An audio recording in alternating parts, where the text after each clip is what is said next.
दुधवा में आपसी लड़ाई और संक्रमण के कारण हुई थी 4 बाघों की मौत। पीएम रिपोर्ट में कई खामियां उजागर। उत्तर प्रदेश के दुधवा टाइगर रिजर्व में 2 महीने के अंदर मरे 4 बाघों की पोस्टमार्टम जांच रिपोर्ट से उनकी मौत की वजह का खुलासा हो गया है।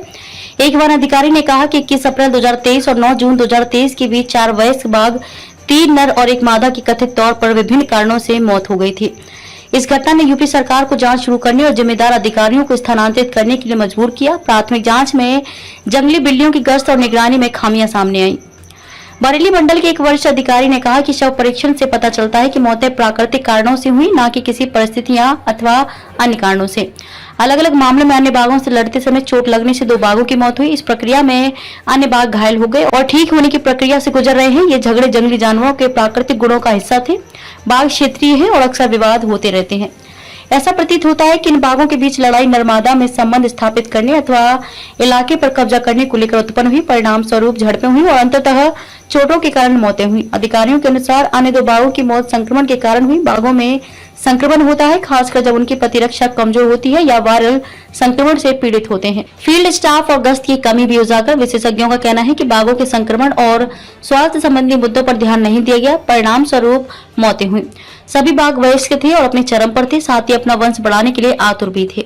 जांच रिपोर्ट में प्रशासन की कई खामियां भी उजागर हुई हैं। रिपोर्ट में टाइगर रिजर्व में फील्ड स्टाफ की कमी और गश्त की कमी को भी उजागर किया गया है। वरिष्ठ अधिकारियों ने कहा कि बाघों की मौत के बाद से स्टाफ बढ़ाना प्राथमिकता है। कर्मचारियों की संख्या बढ़ाने के लिए नए रेंज अधिकारियों का एक समूह नियुक्त किया गया है। हालांकि तुलनात्मक रूप से कम अधीनस्थ वन रक्षक हैं और रिक्त पदों को जल्द भरने का प्रयास किया जा रहा है।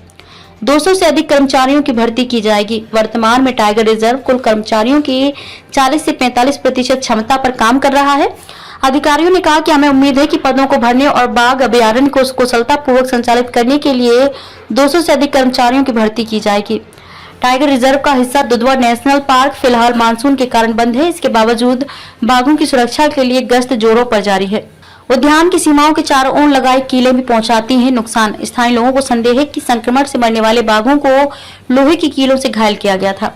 दुधवा के आसपास रहने वाले लोगों का कहना है कि वन अधिकारियों ने ग्रामीणों को संरक्षित क्षेत्र में प्रवेश करने से रोकने के लिए राष्ट्रीय उद्यान की सीमाओं के चारों ओर मोटी कीलें लगा दी हैं। अगर ये गलती से बाघों के पंजों पर अथवा शरीर के अन्य किसी भाग पर पड़ जाए तो उन्हें भी चोट पहुंचती है। यह विशेष रूप से नए अभ्यस्त बाघों के मामले में है, जो नया इलाका बनाने के लिए एक क्षेत्र से दूसरे क्षेत्र में आते जाते रहते हैं।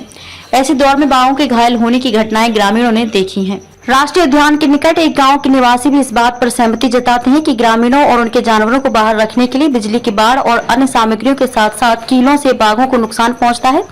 जब ग्रामीणों के जानवर कभी कभी एक दिन के लिए भी अकेले भटक जाते हैं तो ये कीलें उनके पैरों में पाई जाती हैं। हालांकि अधिकारियों का कहना है कि बाघों की आबादी को प्रभावित करने वाली ऐसी घटनाएं संभव नहीं है।